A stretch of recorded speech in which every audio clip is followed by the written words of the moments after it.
नमस्कार हरे कृष्ण।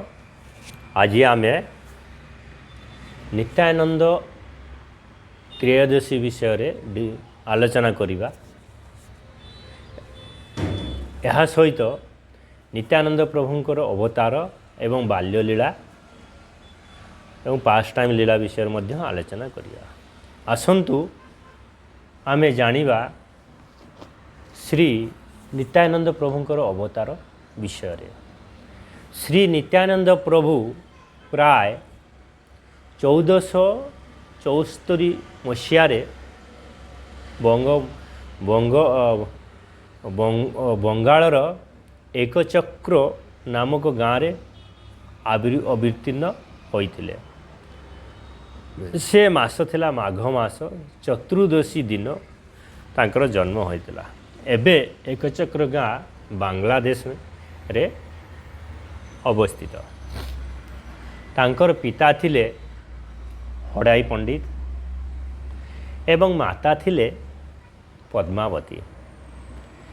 शिशु बयसरु ही श्री नित्यानंद प्रभु बहुत दिव्य गुण प्रदर्शन करुथिले। समस्त हृदय को आकर्षित करुथिले। एक चक्र महत्व बहुत गुरुत्वपूर्ण। एक चक्र ग्राम भारतीय आध्यात्मिक इतिहास रे एक अत्यंत पवित्र स्थान। आमे जानिछु जे पांडव मानकर वनवास समय रे सेमाने एठारे बा एकचक्र गाँव में बास करथिले। एठी भीम द्वारा बकासुर असुर को बध होइथिला, जहार ग्रामवासी माने भयमुक्त होइथिले। एकचक्र संपर्क कुरुक्षेत्र युद्ध सहित मध्य रहिछि। जेतेबेले भीष्म अर्जुन सह भयंकर युद्ध करुथिले, सेतेबेले भगवान कृष्ण युद्ध न करिया पाई निजर प्रतिज्ञा को भंग करी एक रथ चक्र उठाई भक्त अर्जुन को रक्षा करिया पाई भीष्म को दिग को दौड़ते। परे कृष्ण सही चक्र फिंगिदेले, जहा एही अंचल रे पड़ीथिला। सेतिपाई एही स्थानर नाम एक चक्रा। एक माने गोटिए, चक्र माने रथ चक्र। आसंतु आमे जानिबा श्री नित्यानंद प्रभु किए। श्री नित्यानंद प्रभु साधारण सन्यासी बा संत नुहंती। से भगवान बलराम बा श्रीकृष्ण बड़ भाई को सर्वरूप प्रकाश बा अवतार। से समस्त जीव मानकर आदि गुरु बा मूल आध्यात्मिक गुरु। तेणु नित्यानंद प्रभु हेले बलरामंकर अवतार एवं समस्त जीव मानकर आदि गुरु बा आध्यात्मिक गुरु। श्री चैतन्य महाप्रभु को नित्य सहचर, जो निजे कृष्ण, जो निजे कृष्ण। तेणु चैतन्य महाप्रभु श्री नित्यानंद प्रभु चैतन्य महाप्रभुंकर नित्य सहचर कहा जाए। श्री नित्यानंद प्रभु को बिना चैतन्य महाप्रभु को बुझिबा किंबा पाइबा संभवपर नुहे। तेणु चैतन्य महाप्रभु को जदि आमे बुझिबा को चेष्टा करिबा किंबा पाइबा को चेष्टा करिबा, ताहले आमको नित्यानंद प्रभुंकर शरणर आसवा को हबो। से जदि आम उपरे कृपा करती एवं परमिशन दियंती, ताहले आमे नित्यानंद प्रभु को बुझिया पाई योग्य हो पारिबु। ସେହିପରି ଯେପରି ବଳରାମ କୃଷ୍ଣଙ୍କର ସେବା କରନ୍ତି, ଲକ୍ଷ୍ମଣ ରାମଙ୍କ ସେବା କରନ୍ତି, ସେହିପରି ନିତ୍ୟାନନ୍ଦ ପ୍ରଭୁ ଚୈତନ୍ୟ ମହାପ୍ରଭୁଙ୍କ ସେବା କରନ୍ତି।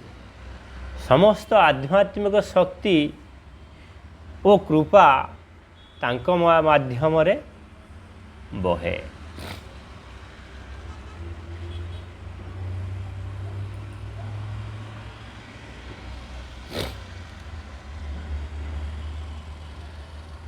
ଶିଶୁକାଳୀନ ଲୀଳା। ଶିଶୁ ବୟସରୁ ନିତ୍ୟାନନ୍ଦ ପ୍ରଭୁ ନିଜ ସାଥୀମାନଙ୍କ ସହ ଦିବ୍ୟ ନାଟକ କରିବାକୁ ଭଲ ପାଉଥିଲେ। ତେଣୁ ଯେତେବେଳେ ସେ ପିଲା ବୟସ ଥିଲେ, ତାଙ୍କର ସାଙ୍ଗସାଥିମାନଙ୍କ ସହିତ ବହୁତ ଦିବ୍ୟ ନାଟକ କରୁଥିଲେ ବା ଡ୍ରାମା କରୁଥିଲେ। ଗୋଟିଏ ନାଟକରେ ଦେବତାମାନେ ପୃଥିବୀର ଭାର ହଟାଇବା ପାଇଁ ଭଗବାନ ବିଷ୍ଣୁକୁ ପ୍ରାର୍ଥନା କରୁଥିଲେ। ଗୋଟିଏ ଶିଶୁ ପୃଥିବୀ ଦେବୀ ଅନ୍ୟ ଜଣେ ଭଗବାନ ବିଷ୍ଣୁ ଭୂମିକାରେ ନେଇଥିଲେ। ନିତ୍ୟାନନ୍ଦ ପ୍ରଭୁ ପ୍ରାୟ ସମୟରେ ବଳରାମ ଏବଂ ଲକ୍ଷ୍ମଣଙ୍କର ଭୂମିକା ନେଉଥିଲେ ବା ନିଭାଉଥିଲେ। ସମଗ୍ର ଏକଚକ୍ର ଗାଁ ପିଲା ନିତାଇଙ୍କ ପ୍ରେମରେ ନିମଗ୍ନ ହୋଇଥିଲେ। ସେ ଏଠି ପ୍ରଥମ 12 ବର୍ଷ ରହିଥିଲେ। ଘର ଛାଡ଼ି ତୀର୍ଥଯାତ୍ରା କଲେ। ଯେତେବେଳେ ତାଙ୍କୁ 13 ବୟସ ହୋଇଥିଲା, ଲକ୍ଷ୍ମୀପତି ତୀର୍ଥ ନାମକ ଏକ ମହାନ ସନ୍ନ୍ୟାସୀ ଏକଚକ୍ରକୁ ଆସିଥିଲେ। ନିତାଇଙ୍କ ଭକ୍ତିରେ ସେ ବହୁତ ଆକୃଷ୍ଟ ହୋଇ ସେ ତାଙ୍କୁ ସହଯାତ୍ରୀ ଭାବେ ନେବାକୁ ଇଚ୍ଛା କଲେ ବା ଚାହିଁଲେ। ଆମର ବୈଦିକ ସଂସ୍କୃତି ଅନୁଯାୟୀ ସନ୍ତଙ୍କ ଅନୁରୋଧକୁ ଅସ୍ୱୀକାର କରାଯାଏ ନାହିଁ। ଦୁଃଖିତ ହୃଦୟରେ ତାଙ୍କ ପିତା ମାତା ସମ୍ମତି ଦେଲେ ଯେ ପିଲା ନିତାଇ ଲକ୍ଷ୍ମୀପତି ସନ୍ନ୍ୟାସୀଙ୍କ ସହିତ ଯିବେ। ହଡ଼ାଇ ପଣ୍ଡିତ ବିଚ୍ଛେଦ ଦୁଃଖ ସହି ନ ପାରି ହଡ଼ାଇ ପଣ୍ଡିତ ଶୀଘ୍ର ଏହି ଧରାଧାମରୁ ଚାଲିଗଲେ। ନିତ୍ୟାନନ୍ଦ ପ୍ରଭୁ ପ୍ରାୟ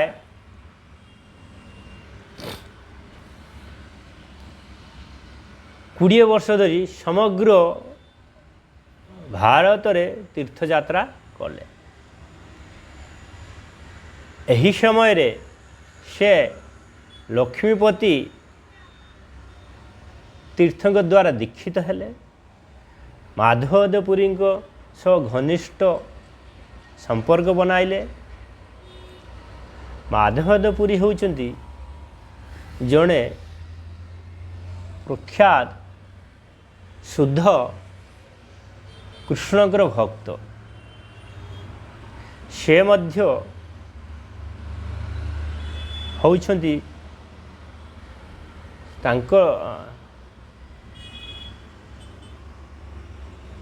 ସେ ମଧ୍ୟ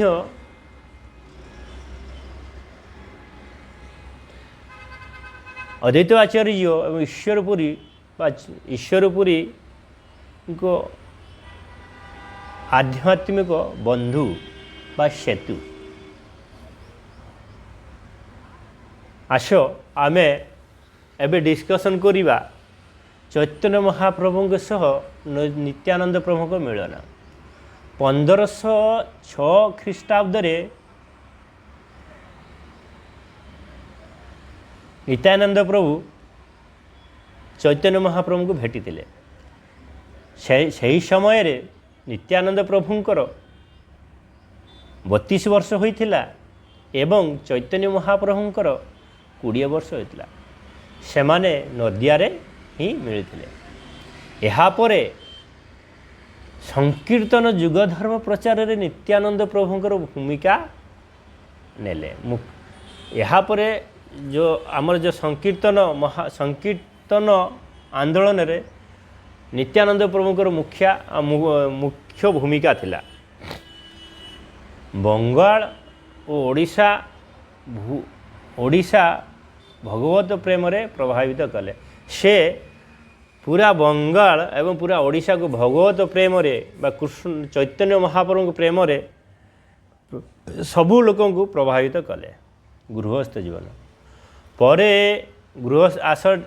ଗୃହସ୍ଥ ଜୀବନ ନିତ୍ୟାନନ୍ଦ ପ୍ରଭୁଙ୍କର ଗୃହସ୍ଥ ଜୀବନ ପରେ ଚୈତନ୍ୟ ମହାପ୍ରଭୁଙ୍କର ଆଦେଶରେ ସେ ଗୃହସ୍ଥ ଜୀବନ ଗ୍ରହଣ କଲେ। ସେ ଜାହ୍ନବୀ ଦେବୀ ଏବଂ ବସୁଧା ଦେବୀଙ୍କୁ ବିବାହ କଲେ। ସନ୍ତାନ ତାଙ୍କର ମାତ୍ର ଗୋଟିଏ ପୁତ୍ର ବୀରଚନ୍ଦ୍ର ଏବଂ ଗୋଟିଏ କନ୍ୟା ଗଙ୍ଗା ଦେବୀ। ବସୁଧା ଦେବୀ ଏ ଧରାଧାମରୁ ଚାଲିଗଲା ପରେ ଜାହ୍ନବୀ ଦେବୀ ସନ୍ତାନମାନଙ୍କୁ ଲାଳନ ପାଳନ କଲେ। ସେ ଏକ ମହାନ ବୈଷ୍ଣବୀ ଏବଂ ଗୁରୁ ହେଲେ। ସେ ମାନେ ଜାହ୍ନବୀ ଦେବୀ ନରୋତ୍ତମ ଦାସ ଠାକୁର ଓ ଶ୍ୟାମାନନ୍ଦ ପଣ୍ଡିତଙ୍କ ଭଳି ସନ୍ତମାନଙ୍କୁ ଦୀକ୍ଷା ଦେଲେ। ତେଣୁ ଜାହ୍ନବୀ ଦେବୀ ନରୋତ୍ତମ ଦାସ ଠାକୁରଙ୍କୁ ଦୀକ୍ଷା ଦେଲେ, ଅଲସ ଶ୍ୟାମାନନ୍ଦ ପଣ୍ଡିତଙ୍କୁ ବି ଦୀକ୍ଷା ଦେଲେ। ନିତ୍ୟାନନ୍ଦ ପ୍ରଭୁଙ୍କର ଅନ୍ତର୍ଧାନ ଓ ଶାଶ୍ୱତ ଉପସ୍ଥିତି। ନିତ୍ୟାନନ୍ଦ ପ୍ରଭୁ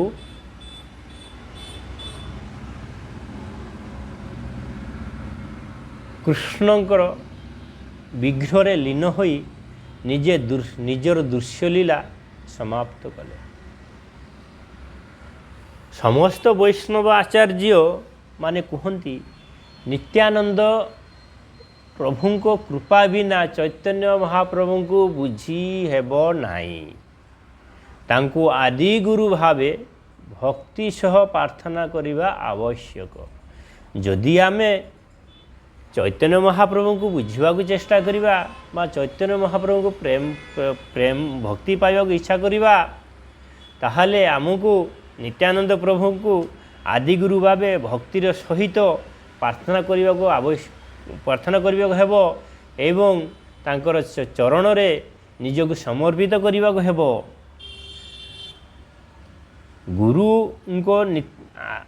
ଆଜି ମଧ୍ୟ ଗୁରୁଙ୍କୁ ନିତ୍ୟାନନ୍ଦ ପ୍ରଭୁଙ୍କର ଜୀବନ୍ତ ପ୍ରତିନିଧି ଭାବେ ଦେଖାଯାଏ।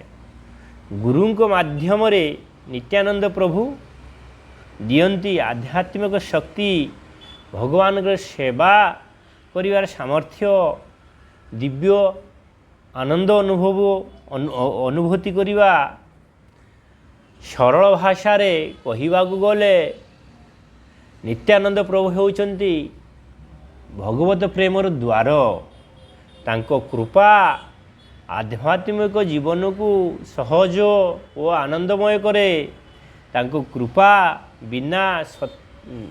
କୃପା ବିନା ଭକ୍ତି ଜାଗ୍ରତ ହୁଏ ନାହିଁ।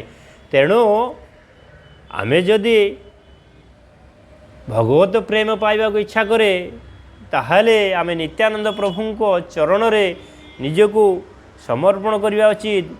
ତାଙ୍କ କୃପା ହେଲେ ଆମେ ଆଧ୍ୟାତ୍ମିକ ଜୀବନରେ ବଢ଼ିପାରିବା ଏବଂ ଆନନ୍ଦମୟରେ ରହିପାରିବା। ତାଙ୍କ କୃପା ହେଲେ ଆମର ଭକ୍ତି ଜାଗ୍ରତ ହେବ। ତାଙ୍କ କୃପା ନହେଲେ ଆମର ଭକ୍ତି ଜାଗ୍ରତ ହେବ ନାହିଁ। ହରେ କୃଷ୍ଣ। ଜୟ ନିତ୍ୟାନନ୍ଦ ପ୍ରଭୁ କି ଜୟ।